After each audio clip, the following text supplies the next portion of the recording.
1 Corinthians 10. I don't want you to forget, dear brothers and sisters, about our ancestors in the wilderness long ago.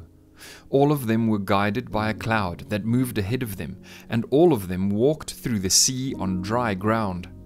In the cloud and in the sea, all of them were baptized as followers of Moses. All of them ate the same spiritual food, and all of them drank the same spiritual water.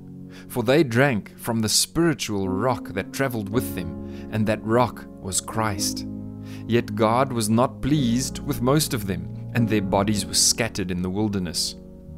These things happened as a warning to us, so that we would not crave evil things as they did, or worship idols as some of them did. As the scriptures say, the people celebrated with feasting and drinking, and they indulged in pagan revelry.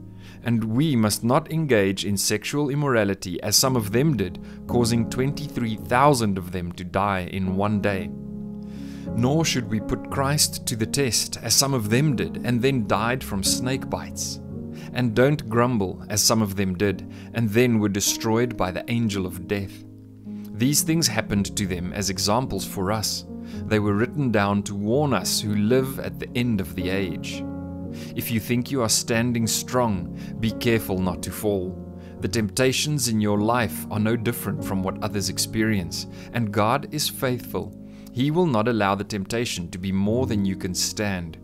When you are tempted, He will show you a way out so that you can endure. So, my dear friends, flee from the worship of idols. You are reasonable people. Decide for yourselves if what I am saying is true. When we bless the cup at the Lord's table, aren't we sharing in the blood of Christ? And when we break the bread, aren't we sharing in the body of Christ? And though we are many, we all eat from one loaf of bread, showing that we are one body. Think about the people of Israel. Weren't they united by eating the sacrifices at the altar?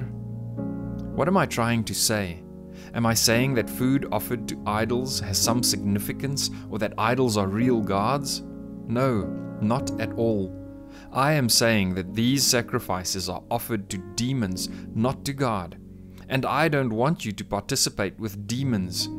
You cannot drink from the cup of the Lord and from the cup of demons too. You cannot eat at the Lord's table and at the table of demons too. What? Do we dare to rouse the Lord's jealousy? Do you think we are stronger than He is? You say, I am allowed to do anything, but not everything is good for you. You say, I am allowed to do anything, but not everything is beneficial. Don't be concerned for your own good, but for the good of others. So you may eat any meat that is sold in the marketplace without raising questions of conscience. For the earth is the Lord's and everything in it. If someone who isn't a believer asks you home for dinner, accept the invitation if you want to. Eat whatever is offered to you without raising questions of conscience. But suppose someone tells you this meat was offered to an idol. Don't eat it, out of consideration for the conscience of the one who told you. It might not be a matter of conscience for you, but it is for the other person. For why should my freedom be limited by what someone else thinks? If I can thank God for the food and enjoy it, why should I be condemned for eating it? So whether you eat or drink, or whatever you do it all for the glory of God. Don't give offense to Jews or Gentiles or the church of God. I, too, try to please everyone in everything I do. I don't just do what is best for me, I do what is best for others so that many may be saved.